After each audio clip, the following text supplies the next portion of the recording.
Hello, fellow educators. Today I'm going to introduce to you the topic concerning gifted and talented learners. Before we go into specific details on how to aid and work with these students, let's see how the gifted and talented learners are defined through time and by a variety of. We'll start with the current federal government definition. Children and youth with outstanding talent who perform or show the potential for performing at remarkably high levels of accomplishment when compared with others of their age, experience, or environment. These children and youth exhibit high performance capability in intellectual, creative, and/or artistic areas, possess an unusual leadership capacity, or excel in specific academic fields. They require services or activities not ordinarily provided by the schools. Outstanding talents are presented in children and youth from all cultural groups, across all academic strata, and in all areas of human endeavor. But this hasn't always been the definition for gifted and talented learners. In fact, historically, the primary attention to the gifted and talented education was directed at high intellectual abilities. Giftedness was seen as generic innate quality of an individual that needs to be recognized and revealed through some type of cognitive assessment or IQ test. A second conception of giftedness is associated with concern for high IQ children's presumed unique emotion and stability resulting from their innate sensitivities. Because their behavior is connected to their giftedness, it is thought that these learners need special programming, social-emotional support, and understanding. In the 70s, Renzulli argued that important of psychological characteristics such as persistence, creativity, and motivation as important factors to creative productivity as academic ability. Giftedness has been considered to go beyond the school years and outside of the academic domains.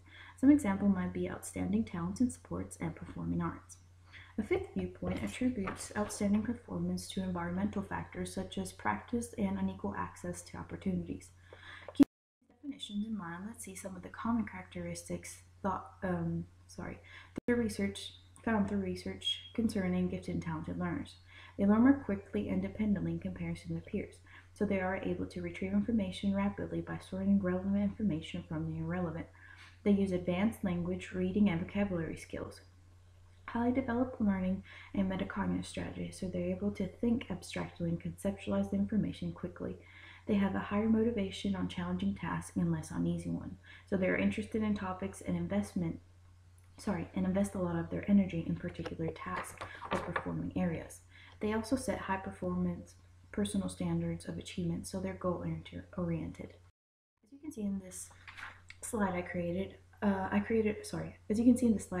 brief conceptualization of what giftedness is. I would like you to focus your attention on the fact that giftedness is malleable, is not static or innate. As a teacher, you can help your students use their potential to the fullest and beyond. Research for the gifted and talented in the U.S., I found some statistics that were striking. According to the National Association for the Gifted and Talented, there are approximately 3 million gifted and talented children ages K through 12 nationwide, and of whom only perhaps 1/4 have been identified and received support. So only 750,000 students are recognized as gifted and talented, whereas the other 2,250,000 have not been identified and so do not receive support in their schools. Now, before we go into specifics, talented learners are not supported like they should be, I wanted you to focus your attention on an interesting fact that I discovered while researching through the National Association for the Gifted and Talented website. I noticed that they provided specific association per state, so I thought I might look into the Kentucky Association for Gifted Education, and I found out they are housed right on our WKU campus. How interesting is that? The Student Advisory Council for Gifted and Talented Education and the Kentucky Department of Education have jointly created a Gifted and Talented Coordinator Handbook to aid the implementation of gifted and talented services district provided to Kentucky students. Now, you might wonder how all this started. Well, Kentucky first was funded gifted education on competitive grant basis in the 1978. Continued work by gifted education advocates led to statewide services, endorsements in gifted education for teachers, and regulations which govern identification and services. The information I found on the website was very extensive and went into specific details, but also providing some forms such as student-teacher contracts and assessments for gifted and talented students that you can use in your classroom. I'd like to go back and focus on some of the issues and reason why gifted and talented learners learning is often not provided or doesn't accommodate the special needs of the students.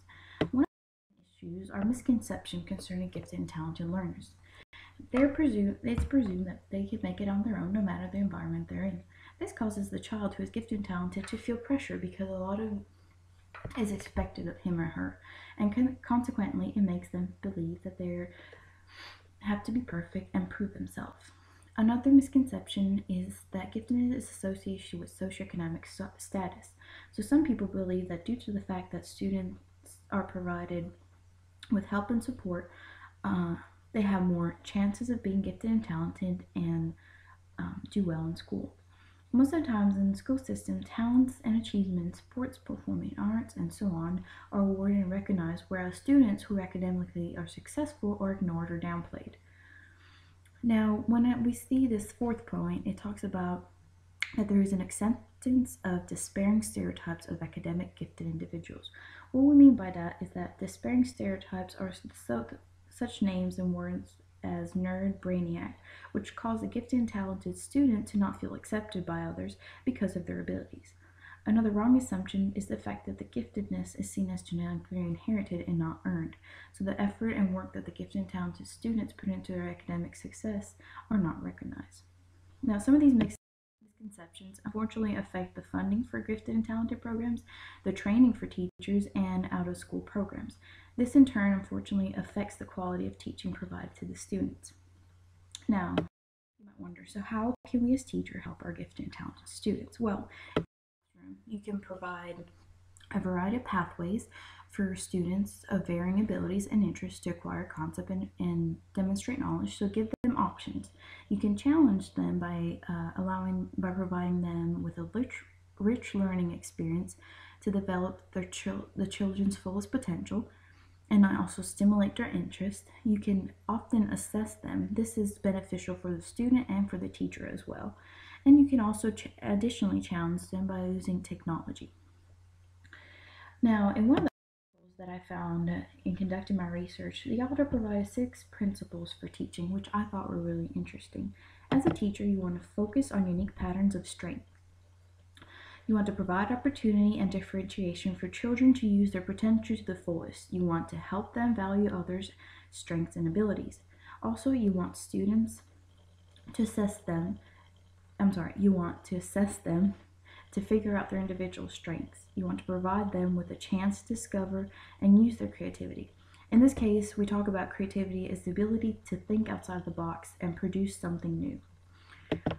By grouping students by interest or abilities, you can manage to change the groups depending on activities so that students learn to work together and share, and they build a classroom community environment. As a teacher, you want to move as fast and as far in basic skills as possible. This is so that you can avoid boredom with and challenging work. Make the work challenging to stimulate the gifted and talented student interest, but not repetitive because it will feel like a burden to them. With gifted and talented students, make sure to avoid rigid timelines or timed tests. They might need a little longer to process deeper concepts. Make sure to also use interdisciplinary work so that there is an uneven development in the student's abilities, such as isolated talent or interest. You want to enrich individual interests. This means support the pursuit of their interests and the investigation of problems. This allows their learning experience to be deeper. You want to praise them on their hard work they're putting into their product, so you want to focus on the process. You want to teach them to share their interests with their peers. And you also, by allowing them to choose, you ensure their motivation. Like we learned last week, this allows the students to restore their equilibrium. You want to offer meditation, counseling, mentoring, and facilitation. Again, returning to a concept we have studied, having teachers, parents, or mentors to encourage, coach, provide appropriate instructions and support is what Vygotsky described as the zone of proximal development. This allows students to develop autonomy, independence, and self-control. As a teacher, you also want to provide students with tools for lifelong learning. Now, I would like to focus on this point in more specific. So you want to provide your students with lifelong learning tools, such as research skills, so advanced library skills, information technology, scientific inquiry, data interpretation, and attitude inquiry, higher order of thinking by using Bloom taxonomy to create questions and to develop deeper reading skills. Creative skills such as curiosity, imagining, finding problems, and taking risk. Communication, you want to teach your students to process and better understand what they know about communicating, something similar to what we're doing in this project. As far as study skills, you want to teach students to plan, understand their learning style, establish habits, organize materials, and become more responsible.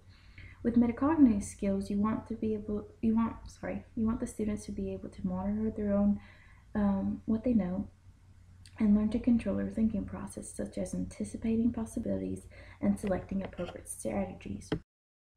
Here is a list of website researches and articles that I used as reference. I hope this presentation was useful in understanding gifted and talented students and how you can help them in your classroom. Thank you for listening and I hope you have a good day.